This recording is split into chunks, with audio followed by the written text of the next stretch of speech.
கதிரானதுக்கான ஒரு பெரிய அட்வான்டேஜ் என்னென்னா, இந்த மோடி 3.0 வந்ததுலேருந்து உயர்நீதிமன்றம், பாம்பே ஹைகோர்ட்டு, அப்புறம் சுப்ரீம் கோர்ட்டெல்லாம், அப்புறம் வேறு சில மாநிலங்களோட உயர்நீதிமன்றங்கள் அமலாக்கத்துறை இடிக்கு எதிராக கடுமையான உத்தரவுகளை பிறப்பிக்க ஆரம்பிச்சிருக்கணும்.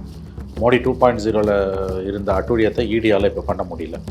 இடிக்கு வந்து செக் வைக்க ஆரம்பித்திருக்கு. நீதிமன்றங்கள் வந்து தலையில் குட்ட ஆரம்பித்திருக்கிறார்கள். இந்தியாவை சூறையாடியவர்கள், மக்கள் ரத்தத்தை உறிஞ்சியவர்கள், மக்கள் ரத்தத்தை உறிஞ்சியவர்கள், இயற்கை வளங்களை கொள்ளையடித்தவர்கள், இவர்களெல்லாம் இதில் தப்பித்து விடுகிறார்கள். எத்தனை வழக்குகளில் ஒரு சென்னை உயர்நீதிமன்றம் தமிழக அரசுக்கு கண்டனம் தெரிவிச்சிருக்கு. அந்த கண்டனங்கள் அளவுகளை எடுத்து பார்த்தீங்கன்னா, இங்கே நடப்பது வந்து எந்த அளவுக்கு வந்து மிகப்பெரிய குறைகளை உடைய ஒரு அரசு, கிட்டத்தட்ட ஒரு மோசமான அரசு என்று நாம் சொல்லலாம். அந்த அளவுக்கு இங்கே ஒரு குறைபாடுகளை உடைய அரசு தான் ஸ்டாலின் நடத்தி கொண்டிருக்கிறார் என்பதற்கு உயர்நீதிமன்றத்தின் பல கண்டனங்களே சாட்சி. இன்னும் ஒரு வருஷத்தில் தேர்தல் வரப்போகுது. அதனால் வன்னியர்களை ஓட்டுகளை வாங்குறதுக்காக இந்த 21 பேருக்கு பண்ணுறாங்க. அந்த 23 பேரும் பாட்டாளி மக்கள் கட்சி நடத்திய போராட்டத்தில் கொல்லப்பட்டவர்கள் இல்லையா? அப்போ அந்த கட்சிக்கான அழைப்புதல் ஏன் கொடுக்கல? அந்த கட்சியை அழைக்கவே இல்லையா நீங்கள்? சமூக நீதி போராளிகளை பெருமைப்படுத்தும் விதமாக, அவங்களுடைய தியாகங்களை போற்றும் விதமாக அமைக்கப்பட்ட மணிமண்டபம் அப்படின்னு தானே எடுத்துக்கணும். அப்படி எடுத்துக்கணும். பட் அதில் மாற்று கருத்து இல்லை. பட் இதில் ஒரு அரசியல் இருக்குன்றதை நீங்கள் மறந்துடாதீங்க. இவ்வளோ நாள் இல்லாமல் இப்போ வந்ததுன்னா வன்னியர் வாக்குகளை கவருவதற்கு திமுக என்ற தலைகீழ நின்று கொண்டிருக்கிறது. அதனுடைய வெளிப்பாடு தான் இது. அப்படி தான் இதை எடுத்துக்கணும். வெங்கவேலுக்கு போல முதலமைச்சரோ துணை முதலமைச்சரோ, ஆனால் மணிமண்டபம் திறக்கிறதுக்கு முதலமைச்சரே போகிறாரு. குவாலிட்டேட்டிவ் என்னத்தை நிறைவேற்றுறீங்க? ஏன் அரசு ஊழியர்கள் உங்களுக்கு எதிராக நிற்கிறான்? 12 லட்சம் அரசு ஊழியர்கள் 3 மாதத்துக்கு முன்னால் போட்ட தீர்மானத்தில் எதிர்க்கட்சி தலைவர் பதவி பெருசாக கொடுக்க தயாராக இருக்கிறோன்றான். ஏன் சொல்கிறான்? போக்குவரத்து தொழிலாளி பிச்சை எடுக்கிறான். திருநெல்வேலியில் பிச்சை எடுக்கிறான். ஏன்னா எனக்கு வர வேண்டிய பணத்தை கொடுக்கல. கொடூரமான விஷயம் போக்குவரத்து தொழிலாளியோட பிரச்சனை. அவங்ககிட்ட பிடித்தம் பண்ண பணத்தை அவனுக்கு கொடுக்கல. இதே தனியார் நிறுவனம் பண்ணியிருந்தால் அந்த தனியார் நிறுவன அதிபர் சிறைக்கு போயிருப்பான். உழைப்பாளிகிட்ட பிடிச்ச பணத்தை போக்குவரத்து தொழிலாளிகிட்ட அவன் பணத்தை அவனுக்கு திரும்ப கொடுக்க முடியல. இது சமூக நீதி அரசுன்னு பேர். அதுக்கு முதல் துரோகம் அது. நம்ப வைத்து மக்களை கழுத்தறுத்தீர்கள், முதுகில் குத்துனீங்க. மக்களை ஏமாற்றி தான் நீங்கள் வாக்குகளை வாங்கி நீங்கள் ஆட்சியில் உட்காந்துருக்கீங்க. சந்தேகமே இல்லை. இன்றைக்கி வருஷத்துக்கு 50,000 கோடி சாராய வியாபாரம். பொங்கல் காணும் பொங்கலுக்கு 750 கோடி. உருப்பிடுமா இந்த நாடு, இந்த மாநிலம்?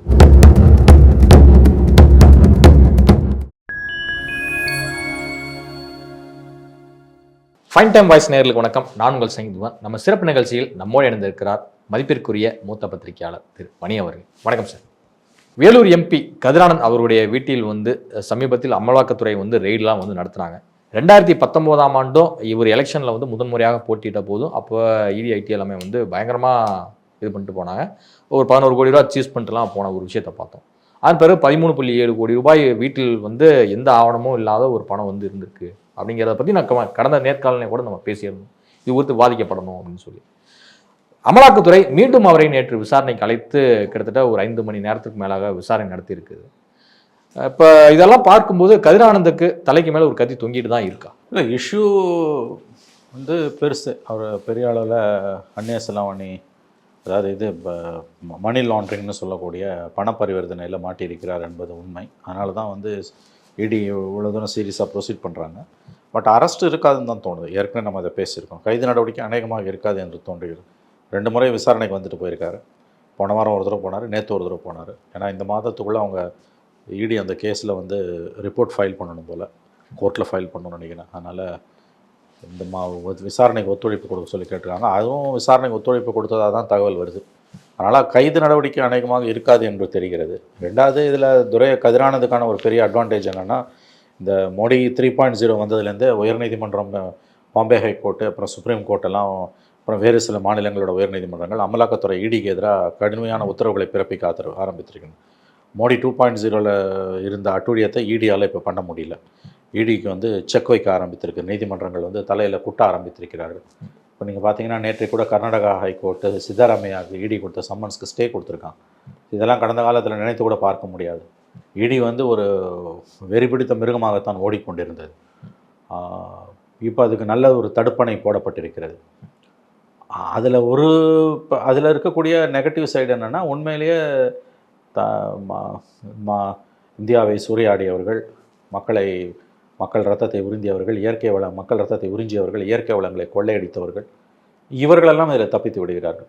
இப்போ பார்த்தீங்கன்னா துரைமுருகன் நல்லாவே தெரியும். அவர் 5000 கோடிக்கு மேலே மணல் திருட்டில் வந்து அவருடைய பெயர் அடிப்படுது. ஏற்கனவே இஸ்ரோவோட அறிக்கை நம்மளே பேசியிருக்கோம். IIT இஸ்ரோவோட அறிக்கைப்படி அளவுக்கு அதிகமாக 4800 கோடிக்கு மேலே அவர் மணலை அள்ளி இருக்கான்றதுக்கு விஞ்ஞான ரீதியாக எல்லா விஞ்ஞான ரீதியான திருட்டு விஞ்ஞான ரீதியான ஆதாரங்களை அமலாக்கத்துறை உச்சநீதிமன்றத்திலே தெரிவித்திருக்கு. அது விஞ்ஞான ரீதியான திருட்டா இல்லையான்றது நீதிமன்றம் முடிவு பண்ணிட்டோம். ஆனால் விஞ்ஞான ரீதியாக மணல் கொள்ளையில் மிகப்பெரிய அளவில் துரைமுருகனுடைய இலாக்கா ஈடுபட்டிருக்கிறது என்று அமலாக்கத்துறை மெட்ராஸ் ஹைகோர்ட்டு சுப்ரீம் கோர்ட்டில் தெளிவாக பிரமாண பத்திரங்களை தாக்கல் செய்திருக்கிறது. அதை தவிர இப்போ அதை ஒரு பக்கம் இருக்கும்போது அவர் மகன்கிட்ட 19லயாவது கவர்மெண்ட் இல்லை, இப்போ 21 கவர்மெண்ட் வந்த பிறகு இப்போ ரைடு பண்ணும்போது 13 கோடி காலேஜ்லேருந்து பிடிக்கிறாங்க, வீட்டிலேருந்து 75 லட்சம் பிடிக்கிறாங்கன்னா அப்போ இந்த மணல் கொள்ளைங்க எதுக்கும் சம்மந்தம் இல்லைன்னு நம்ம எப்படி நம்ப முடியும்? இயற்கையாக அந்த சந்தேகம் எழுவது இயல்பானது. ஆனால் என்ன ஒன்று, அமலாக்கத்துறைக்கு நாடு முழுவதும் கெட்ட பெயர் ஏற்பட்டிருக்கிறதால இந்த விஷயத்தில் வந்து அமலாக்கத்துறை பக்கம் நியாயம் இருந்தாலும் நாடு முழுவதும் அவங்களுக்கு இன்றைக்கி அவப்பேர் வந்துட்டுருக்கு. உயர்நீதிமன்றங்களுக்கும் உச்சநீதிமன்றத்துக்கும் இப்போ தான் முதுகெலும்பு வருது. அவர்கள் அமலாக்கத்துறைக்கு எதிராக தீர்ப்புகளை அளிக்க தொடங்குகிறார்கள். அமலாக்கத்துறையோட அழைப்பாணைகள் சம்மன்ஸ்க்கு ஸ்டே கொடுக்குறாங்க. இதெல்லாம் நடக்கும்போது இவர்களும் இங்கே தப்பித்து விடுகிறார்கள். இதே ஒரு வருஷத்துக்கு முன்னாலன்னா கதிரானந்த் கைது செய்யப்படுவது அநேகமாக உறுதியாகி இருக்கும். இந்த முறை பார்த்திங்கன்னா ஆட்சி மாற்றத்துக்கு 2024 தேர்தல் முடிவுகளுக்கு பிறகு ஆட்சி மாற்றம் ஏற்படல, ஆனால் மெஜாரிட்டி இல்லாமல் மோடி கவர்மெண்ட் உட்காந்ததால் வந்த விளைவு என்னென்னா நீதிமன்றங்களுக்கு முதுகெலும்பு வருது. அமலாக்கத்துறைக்கு எதிராக உத்தரவுகளை பிறப்பிக்கிறார்கள். அமலாக்கத்துறை பலரையும் பழிவாங்கும் நடவடிக்கையில் தான் கைது செய்கிறது. ஆனால் ஒரு தரப்பு இன்னொரு 50% வந்து உண்மையிலேயே அவர்கள் பொருளாதார குற்றவாளிகள், கொடுங்குற்றவாளிகள். ஒரு ஸ்பர் ஆஃப் அ மூமெண்ட்டில் க்ஷண நேர கோபத்தில் கொலை செய்கிறவனை கூட மன்னிச்சிடலாம். ஆனால் திட்டம் போட்டு லஞ்சம் லாவணியம் அந்நிய செலாவணி மோசடியில் ஈடுபடுறவன் தான் மிகப்பெரிய குற்றவாளின்னு உச்சநீதிமன்றம் பல தீர்ப்புகளில் சொல்லியிருக்கு. அப்படி பார்த்தா துரைமுருகன் அவருடைய மகன் கதிரானந்தெல்லாம் எந்த வகையில் வருவாங்கன்றது எல்லோருக்கும் தெரிஞ்ச விஷயந்தான். அமலாக்கத்துறையோட நம்பகத்தன்மை இன்று சிதைந்து கொண்டிருப்பதால் கைது நடவடிக்கையிலிருந்து கதிரானந்து தப்பித்து கொண்டிருக்கிறார் என்றுதான் நாம் பார்க்க வேண்டும். சில எதிர்க்கட்சி தலைவர்கள் நம்மீது வந்து பயங்கரமாக பல குறைகளை வந்து சொல்லி வருகிறார்கள். அது வந்து ஆட்சியின் மீதான குறை கிடையாது, அவர்களின் சிந்தனையின் குறைபாடு அப்படின்னு சொல்லி கடுமையாக விமர்சித்திருக்கிறார் எதிர்க்கட்சி தலைவர்கள் எல்லோருமே வந்து முதலமைச்சர் மு க ஸ்டாலின். இது டைரக்டா இபிஎஸ் ராமதாஸ் போன்ற தலைவர்களை தான் அட்டாக் பண்ணி பேசியிருக்காருன்னு எடுத்துக்கலாம். ராமதாஸ், எடப்பாடி, ராமதாஸ், அண்ணாமலை எல்லாரையும் சேர்த்து தான் அவர் பேசுகிறாரு. எதிர்க்கட்சி தலைவர்கள் பேசுகிறத விடுங்க, மீடியா திமுக காலடியில் உட்காந்துருக்கு, மீடியாவையும் விட்டுருங்க. அப்படியும் அரிதுன்னு அத்திப்பூத்தா மாதிரி 1-2 மீடியா சில நேரங்களில் கவர்மெண்ட்டுக்கு எதிராக பேசுது. அவை இது ரெண்டையும் ஒதுக்கி தள்ளிடுங்க. எத்தனை வழக்குகளில் சென்னை உயர்நீதிமன்றம் தமிழக அரசுக்கு கண்டனம் தெரிவிச்சிருக்கு. அந்த கண்டனங்கள் அளவுகளை எடுத்து பார்த்தீங்கன்னா இங்கே நடப்பது வந்து எந்த அளவுக்கு வந்து மிகப்பெரிய குறைகளை உடைய ஒரு அரசு, கிட்டத்தட்ட ஒரு மோசமான அரசு என்று நாம் சொல்லலாம். அந்த அளவுக்கு இங்கே ஒரு குறைபாடுகளுடைய அரசு தான் ஸ்டாலின் நடத்தி கொண்டிருக்கிறார் என்பதற்கு உயர்நீதிமன்றத்தின் பல கண்டனங்களே சாட்சி. எத்தனை வழக்கில் நம்ம பார்த்துருக்கோம் இது வரைக்கும் இந்த 3.5 வருஷத்தில். அண்ணா நகர் பாலியல் வழக்கு, இப்போ அண்ணா யூனிவர்சிட்டி வழக்கு, கள்ளக்குறிச்சி சாவு, மரக்காணம் கள்ள சாவு, போதை மருந்து விஷயத்தில் தமிழ்நாட்டில் கடல் மாதிரி வெள்ளம் மாதிரி ஓடுதுன்னு திரும்ப திரும்ப உயர்நீதிமன்றம் சொன்னது.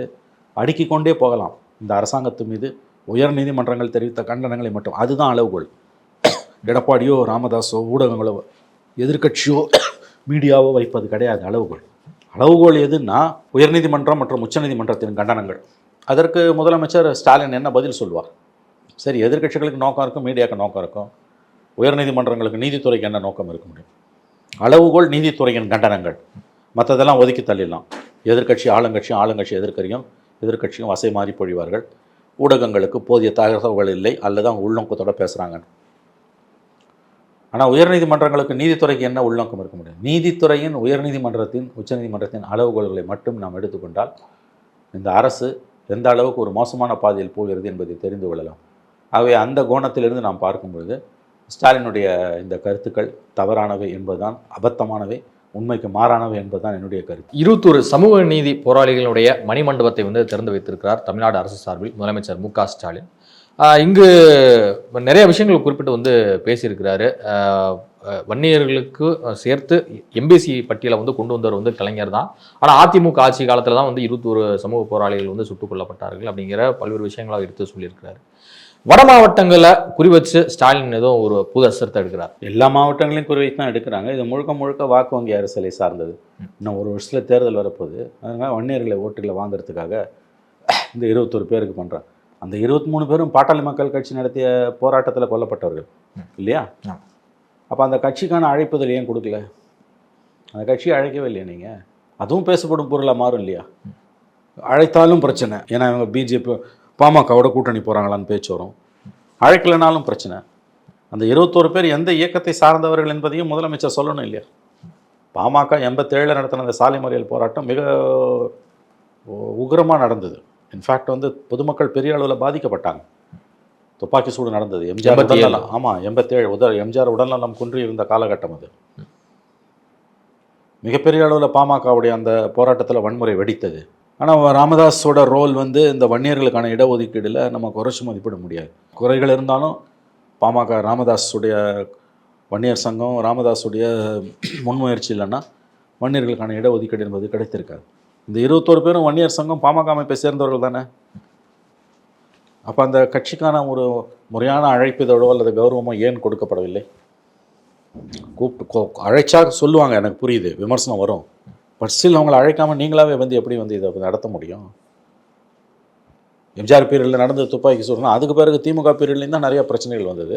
இன்ன வரைக்கும் ராமதாஸ் திமுக தானே விமர்சனம் பண்ணுறாரு. ராமதாஸ் இன்ன வரைக்கும் திமுக தானே விமர்சனம் பண்ணுறாரு. முதலமைச்சரை ஒருமையிலேயே பேசினார் அவர். நான் ஏன் வந்து உன்னை பார்க்கணும் சட்டசபையிலலாம் கேட்டார். தலைமைச் செயலகத்தில் பார்க்கணும்லாம் கேட்டார் அவர். அப்போ வன்னியர் வாக்கு வங்கியை கவருவதற்காக திறக்கப்பட்ட மணிமண்டபம் தான் இது, வேற ஒன்றும் கிடையாது. அடுத்த வருஷம் எலெக்ஷன் வருது இல்லை, எல்லாம் நடக்கும். ஸோ முழுக்க முழுக்க வாக்கு வங்கி அரசியல் சம்பந்தப்பட்ட விவகாரம் இது என்று தான் நாம் புரிந்து கொள்ள வேண்டும். சமூக நீதி போராளிகளை பெருமைப்படுத்தும் விதமாக, அவங்களுடைய தியாகங்களை போற்றும் விதமாக அமைக்கப்பட்ட மணிமண்டபம் அப்படின்னு தானே எடுத்துக்கணும். அப்படி எடுத்துக்கணும். பட் அதில் மாற்று கருத்து இல்லை. பட் இதில் ஒரு அரசியல் இருக்குன்றதை நீங்கள் மறந்துடாதீங்க. இவ்வளோ நாள் இல்லாமல் இப்போ வந்ததுன்னா வன்னியர் வாக்குகளை கவருவதற்கு திமுக என்ற தலைகீழாக நின்று கொண்டிருக்கிறது. அதனுடைய வெளிப்பாடு தான் இது. அப்படி தான் இதை எடுத்துக்கணும். வெங்கவேலுக்கு போல முதலமைச்சரோ துணை முதலமைச்சரோ, ஆனால் மணிமண்டபம் திறக்கிறதுக்கு முதலமைச்சரே போகிறாரு. அப்போ இது மத்தியில் இருக்கக்கூடிய அந்த அரசியலை, இதில் இருக்கக்கூடிய அரசியலை ஒதுக்கி தள்ளிட்டு நம்ம எப்படி இந்த விஷயத்தை பார்க்க முடியும்? கண்டிப்பாக பார்க்க முடியாது இல்லையா? நிச்சயமாக இதோட இந்த விவகாரத்தினுடைய அரசியலை ஒதுக்கிவிட்டு இந்த நிகழ்ச்சியை நம்ம பார்க்க முடியாது. இவ்வளோ நாளில் நம்ம இப்போ நம்ம மணிமண்டபம் அவ்வளோ ஆர்வம் அவங்களுக்கு. அப்புறம் எல்லா இடத்துலையும் 200 சீட்டு ஜெயிப்போம், 7வது முறை ஆட்சி. இப்போ 234 பேச ஆரம்பிச்சிட்டார் முதலமைச்சர். இதுக்கு முன்னாடி 200+, இப்போ 234. எங்கேயோ கிடையாது எலெக்ஷனு. தினம் அதை பேசி என்ன பிரயோஜனம்? மோடி சொன்னார் லாப்கி பார் 400 பார்னாரு. நீங்கள் 234ன்றீங்க. திரும்ப 234 7வது முறை ஆட்சி அமைப்போம். தினம் சொல்கிறாங்க. எங்கே போனாலும் 234 கொடுக்குற அளவுக்கு இவங்களுடைய ஆட்சி அப்படிங்கிறது மக்கள்கிட்ட நல்ல வரவேற்பு பெற்றிருக்கு. அதை மக்கள் தான் சொல்லணும். மக்கள் தான் அதை சொல்லணும். 234 சீட்டும் ஜெயிக்கிற அளவுக்கு இவர்கள் எந்த சாதித்து கிழித்தார்கள் என்பதை மக்கள் தான் சொல்லணும். அவங்களோட மேனிஃபெஸ்டோவை எடுத்துக்கோங்க. 21 தேர்தல் 500க்கும் மேற்பட்ட வாக்குறுதி இன்னைக்கு எவ்வளோ நிறைவேற்றிருக்காங்கன்னு பாருங்க. அதுலேயே பதில் கிடைச்சிடும். 1-2 வாக்குறுதிகளை தவிர மீதி குவாலிட்டேட்டிவாக பார்க்கணும், குவான்டிடேட்டிவாக பார்க்கக்கூடாது. 530ல் 510 நிறைவேற்றிட்டுன்றது பிரச்சனை இல்லை. இந்த 20 தான் முக்கியமானது. கல்வி கடன் ரத்து மாணவர்களுக்கு கிடையாது. அரசு ஊழியர்களோட எந்த கோரிக்கையும் கிடையாது. போக்குவரத்து தொழிலாளர்கள் கொடுத்த கோரிக்கையெல்லாம் காற்றுல பறக்குது. நகைக்கடன் ரத்து, அதுக்கு புது வியாகியானம் கிடையாது. சிலிண்டர் விலை 100 ரூபாய் குறைப்பேன் கிடையாது, எவனும் பேசுகிறதே இல்லை. டீசல் விலை குறைப்பேன் கிடையாது. அடிக்கிக்கிட்டே போகலாம். இதுதான் முக்கியம். நான் அங்கேருந்து இங்கே பஸ் விடுவேன், இங்கேருந்து இங்கே ட்ரெயின் விடுவேன், ட்ரெயின் கூட விட முடியாது, சாலை போடுவேன், அல்லது வந்து இந்த இடத்துல வந்து நாங்கள் வந்து செலவு வைப்போம். இந்த மாதிரியான வாக்குறுதி வேணால் நிறைவேற்றிருக்கலாம், நீங்கள் நிறைவேற்றிருக்கலாம். குவாலிட்டேட்டிவ் என்னத்தை நிறைவேற்றினீங்க? ஏன் அரசு ஊழியர்கள் உங்களுக்கு எதிராக நிற்கிறான்? 12 லட்சம் அரசு ஊழியர்கள் 3 மாதத்துக்கு முன்னால் போட்ட தீர்மானத்தில் எதிர்க்கட்சி தலைவர் பதவி பெருசாக கொடுக்க தயாராக இருக்கிறோன்றான். ஏன் சொல்கிறான்? போக்குவரத்து தொழிலாளி பிச்சை எடுக்கிறான், திருநெல்வேலியில் பிச்சை எடுக்கிறான். ஏன்னா எனக்கு வர வேண்டிய பணத்தை கொடுக்கல. கொடூரமான விஷயம் போக்குவரத்து தொழிலாளியோட பிரச்சனை. அவங்ககிட்ட பிடித்தம் பண்ண பணத்தை அவனுக்கு கொடுக்கல. இதே தனியார் நிறுவனம் பண்ணியிருந்தால் அந்த தனியார் நிறுவன அதிபர் சிறைக்கு போயிருப்பார். இது கவர்மெண்ட்டு யாரை பிடிச்சி உள்ளே போடுறது? போக்குவரத்து தொழிலாளி பிச்சை எடுக்கிறான் கோரிக்கைக்காக. உண்மையிலேயே கழுத்தில் மாட்டிக்கிட்டு மேலே சட்டை இல்லாமல் பிச்சை எடுக்கிறான். அவன் பணத்தை பிடிச்சி அவனுக்கு கொடுக்கல. அப்போ என்னத்தை சாதிச்சிட்டிங்க சொல்லுங்களேன்? எதை நீங்கள் சாதித்து விட்டீர்கள்? உங்களுக்கு 7வது முறையாக மக்கள் வாக்களித்து ஆட்சியில் அமர வைக்க வேண்டும், அது சொல்லுங்கள். இப்போ நான் சொல்கிறதெல்லாம் பொது வழியில் இருக்க விஷயம். ஒன்று கூட பொய் கிடையாது, ஒன்று கூட தனிப்பட்ட தாக்குதல் கிடையாது, ஒன்று கூட அவதூறு கிடையாது. இது எல்லாமே கொள்கை சார்ந்த விஷயம். நீங்கள் ப்ராமிஸ் பண்ணதில் எதை நிறைவேற்றுறீங்க? உங்கள் வாக்குறுதி கொடுத்த மேனிஃபெஸ்டோவில் முக்கியமானது எதை பழைய ஓய்வூதிய திட்டம்னு வாய்க்கழியே பேசுனீங்க. பதவி வந்த 3வது மாதமே பிடிஆர் கையை விரிச்சார் இல்லைன்னு. முதல் துரோகம் அது. நம்ப வைத்து மக்களை கழுத்தறுத்தீர்கள், முதுகில் குத்துனீங்க. மக்களை ஏமாற்றி தான் நீங்கள் வாக்குகளை வாங்கி நீங்கள் ஆட்சியில் உட்காந்துருக்கீங்க, சந்தேகமே இல்லை. அவ்வளோ வாக்குறுதிகளை கொடுக்கறது ஒரு பெரிய குழு போட்டிங்க, அறிவாளிகள்லாம் சேர்ந்த குழு. பிடிஆரும் அதில் இருந்தார். பழைய ஓய்வூதிய திட்டம் சாத்தியம் இல்லைன்னு அவருக்கு தெரியும், படித்தவர். ஆட்சிக்கு வந்து முதல் நிதி அமைச்சர் 3வது மாதமே சொல்கிறார் சாத்தியம் இல்லைன்னு. ஆனால் அதற்கு முன்பாக அவரும் கட்சியில் தான் எம்எல்ஏவாக இருந்தார். ஸோ அவர் சொல்லியிருப்பார்ல, இது வந்து சாத்தியமான வாக்குறுதி, இது வந்து கொஞ்சம் நம்ம யோசிக்கணும் அப்படின்லாம். சொன்னாரா சொல்லையான்னு நமக்கு தெரியாது. அந்த குழுவில் அவர் இருந்தார், அவரும் பொறுப்பு. ஆனால் மந்திரியாக 3 மாதத்தில் இல்லைன்றார். இளம் விதவைகள் அதிகம் உள்ள நாடுன்னு சொன்னாங்க கனிமொழி. இன்றைக்கி வருஷத்துக்கு 50,000 கோடி சாராய வியாபாரம். பொங்கல் காணும் பொங்கலுக்கு 750 கோடி. உருப்பிடுமா இந்த நாடு, இந்த மாநிலம்? இன்னும் கூடி 750 கோடிங்கிறது 2 நாள் 750 கோடினா இளம் விதவைகள் அதிகமாகிட்டாங்கன்னு பேசினாங்கல்ல கனிமொழி. இங்கே போயிட்டாங்க அவங்க. அப்போ எவ்வளோ தூரம் மக்களை ஏமாற்றி நீங்கள் ஓட்டு வாங்கி வந்திருக்கீங்க? ஏதாவது ஒரு நடவடிக்கை எடுத்தீங்களா இதை குறைக்கிறதுக்கு? சேல்ஸை குறைக்க, கடையை குறைக்கிறீங்க, சேல்ஸ் கூடுது. கடையை குறைச்ச சேல்ஸ் கூடுது. அப்போ அந்த 3 கடை குறைக்கிறாங்கன்னா இன்னொரு கடையில் மொத்தமாக பல்காக போகுது. 4 கடை இருக்க இடத்துல 3 கடையை மூடுறான். அந்த ஒரு கடையில் மொத்த 4 கடையில் இந்த சேல்ஸோட அதிகமாக சேல்ஸ் ஆகுது. 2 நாளில் 750 கோடி பொங்கல் சேல்ஸ்னால் தமிழ்நாடு எவ்வளோ தூரம் குடிகார மாநிலமாக மாறி இருக்கு. இளம் மதிவுகள் அதிகமாகிட்டாங்கன்னு பேசின வாய் எங்கே போச்சு? இப்போ எவ்வளோ ஏமாத்திருக்காங்க கொஞ்சம் யோசிச்சு பாருங்களேன். மீடியா அதை பேச மறுக்கு. எவ்வளோ பொய், பித்தலாட்டம், தெரிஞ்சே பொய், ஏமாத்தர். இத்தனைக்கும் நீ புதுசாக கட்சி ஆரம்பித்து ஒரு நாம் தமிழரோ அல்லது ஒரு தாவேக்காவோ இந்த மாதிரி வாக்குறுதி கொடுத்து பை டிஃபால்ட் ஆக்சிடென்ட்டாக ஆட்சிக்கு வந்துட்டானா அவனை கேட்க முடியாது. அவனுக்கு ஏதோ அவனுக்கு அரசியலும் தெரியாது, ஒரு வெங்காயமும் தெரியாது. ஏதோ வாக்குறுதி கொடுத்தான், ஏதோ பை லக்கு ஆட்சிக்கு வந்துட்டான்லாம். ஆனால் 75 ஆண்டு கால கட்சி, இதுக்கு முன்னால் 20 வருஷம் ஆட்சியில் இருந்த கட்சி. அரசு நிர்வாகம்னா என்ன, நிதிநிலைனா என்ன, இன்றைய தேசிய சர்வதேச சூழல்னா என்னன்னு தெரியும். அப்போ இந்த மாதிரி வாக்குறுதியெல்லாம் நீ கொடுக்கலாமா? 45 ஆண்டுகளுக்கு எதிர்கடன் ரத்து எத்தனை பேரை ஏமாற்றி வாங்கின வாக்கு தெரியுமா? பரம்பரை தலைமுறை 3 தலைமுறையாக அதிமுக போட்டு திமுகவே போடாதவங்கலாம் போட்டான். ஸ்டாலினை நம்பி எம்ஜிஆர் செத்துட்டாரு, ஜெயலலிதா செத்துட்டாங்க, கருணாநிதி செத்துட்டாரு. புதிய வாய்ப்பு கொடுக்கலாம் திமுகவுக்கு. கருணாநிதி வேணாம், ஸ்டாலின் வந்திருக்காரு, வாய்ப்பு கொடுப்போம். கல்வி கடன் ரத்து நம்பி ஓட்டு போட்டான். இன்றைக்கி தெருவில் நிற்கிறான். பச்சை படிப்புக்கு வேலையும் கிடைக்கல, பேங்க்காரன் வந்து நெருக்கிறான். தள்ளு வண்டியில் வேலை செய்யலாம், ராத்திரி 12 மணி வரைக்கும் டிஃபன் போட்டு வித்துட்டு இருக்கான். ட்ரிபிள் படித்த பிடெக் இன்ஜினியர், பிஇ ட்ரிபிள் படித்த இன்ஜினியர் நம்பி கழுத்தறுத்து அவன் ஓட்டை வாங்கி இன்றைக்கி தெருவில் விட்டுருக்காங்க. நிறைய ஓய்வூதிய திட்டம், தொழில் முதலீடுகள், வேலை வாய்ப்புகளை உருவாக்குறோம் அப்படின்னு சொல்லி தானே திமுக சொல்லிட்டு வராங்க. எவ்வளோ வேலை வாய்ப்பை உருவாக்கணும்? வெள்ளை அறிக்கை கேட்டால் அதுக்கு ஒரு வியாகியானம் கொடுக்குறாங்க. அதெல்லாம் கொடுக்க முடியாது, அது வந்து மற்றவங்களோட வீக்னஸை காமிச்சு. இது என்ன கதையாக இருக்குது? அப்போ நீங்கள் ஆட்சியில் இப்போ எதிர்கட்சியாக இருக்கும்போது கேட்டீங்களா, இன்றைக்கி என்னெல்லாம் எடப்பாடி சிஎம்மாக இருக்கும்போது இவங்க கேட்டாங்களோ அத்தனை கேள்வியும் இன்றைக்கி இவங்களை நோக்கி திரும்பியிருக்கு. இத்தனை முதலீட்டாளர் மாநாடு எல்லாம் பண்ணல. எவ்வளோ இது வரைக்கும் முதலீடு வந்தது, எவ்வளோ பேருக்கு எம்ப்ளாய்மெண்ட் உருவாச்சு? பதில் சொல்லு. அதே மாதிரி இப்போ உலக முதலீட்டாளர் மாநாடு, வேர்ல்டு எக்கனாமிக் ஃபோரம், உலக பொருளாதார மாநாடு, டாவோஸுக்கு போயிட்டு வந்தார். ஃபெயிலியர், எந்த ஒப்பந்தமும் கையில் ஒரு பைசா வரல. இதே மகாராஷ்டிரா, யூபி, தெலுங்கானாக்கெல்லாம் வந்து 7 லட்சத்துலேருந்து 1 லட்சம் கோடி வரைக்கும், 7 லட்சம் கோடியிலேருந்து 1 லட்சம் கோடி வரைக்கும் முதலீடுகள் ஈர்க்கப்பட்டிருக்கு. தமிழ்நாட்டுக்கு சைபர் கரெக்டாக டிஆர்பி ராஜா விளக்கம் கொடுக்குறாரு. எல்லாம் கலந்து பேசணும். பாசிட்டிவான பதில். நடைமுறையில் என்ன வந்து சொல்லு. சில பல கோடிகள் கூட நடைமுறையில் எவ்வளோ வந்துன்னு சொல்லுன்றான். மகாராஷ்டிராவுக்கு, தெலுங்கானாக்கு, ஆந்திராக்கெல்லாம் எவ்வளோ வந்திருக்கு அவன் சொல்கிறான். அந்த கவர்மெண்ட்டெல்லாம் எந்த அளவுக்கு அவங்களுக்கு பாசிட்டிவாக இருக்குன்னு. எல்லாம் வந்தாங்க, என்கொயரி பண்ணாங்கன்னு ராஜா. யார் என்கொயரி பண்ணா? அதே சொல்ல. என்னன்னா தோல்வி. வேர்ல்டு எக்கனாமிக் ஃபோரம் டாவோஸுக்கு போயிட்டு வந்தாங்கல்ல, டிஆர்பி ராஜா போயிட்டு வந்தது படுதோல்வி.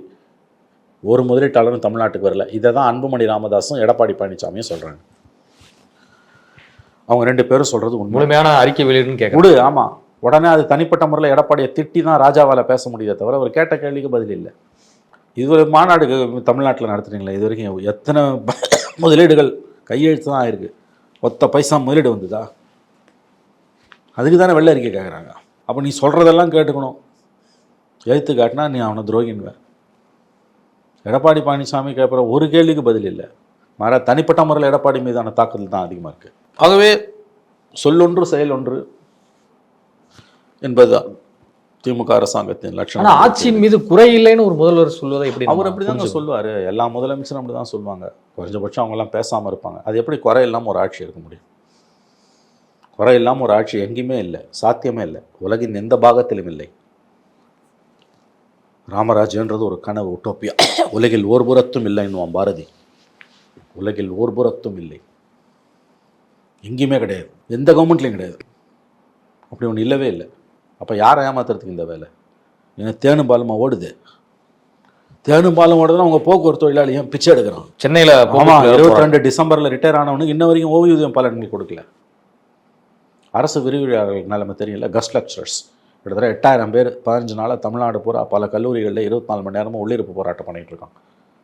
அவனுக்கு வெறும் 20,000 ரூபாய் சம்பளம், தொகுப்பூதியம். 50,000 கொடுக்கணும்னு ஹைகோர்ட் ஆர்டர் பண்ணியிருக்கு, யூஜிசி சொல்லுது. கொடுக்க மாட்டேன்றான், காசு இல்லைன்றான். யூஜிசி 20,000 50,000. ஆமாம், மற்ற மாநிலங்களில் 45,000 50,000 கொடுக்குறான். ஹரியானாவில் 50,000, தெலுங்கானாவில் 45,000. யூஜிசி கைட்லைன்ஸை மாற்றணும்னா மாநில உரிமையை பறிக்கிறாங்க என்று சொல்லி பெரிய அளவில் கூப்பாடு போட்டிங்கல்ல. உங்கள் கூலி தொழிலாளிக்கு இணையாக தான் உங்கள் கஸ்ட் லெக்சரர்ஸ் இருக்காங்க. சில கல்லூரிகளில் பிஹெச்டி படித்த கௌரவ விரிவுரையாளர்கள் சம்பளம் என்பது அங்கே இருக்கக்கூடிய பணி நிரந்தரம் பெற்ற கிளாஸ் 4 எம்ப்ளாயின்னு சொல்லக்கூடிய கடைநிலை ஊழியர், துப்புரவு பணியாளர்கள் சம்பளத்தை விட மோசமாக இருக்குது. நம்ப முடியுது அவங்களால? ஷாக்கிங்கான ரிப்போர்ட். தமிழக அரசோட கல்லூரிகளில், அரசு அங்கீகாரம் பெற்ற கல்லூரிகளில், கவர்மெண்ட் காலேஜஸில் பிஹெச்டி முடித்த கௌரவ விரிவுரையாளர்கள் சம்பளம் பணி நிரந்தரம் பெற்ற கிளாஸ் 4 எம்ப்ளாயி சம்பளத்தோட குறைவாக இருக்குது. துப்புரவு தொழிலாளி சம்பளத்தோட குறைவு.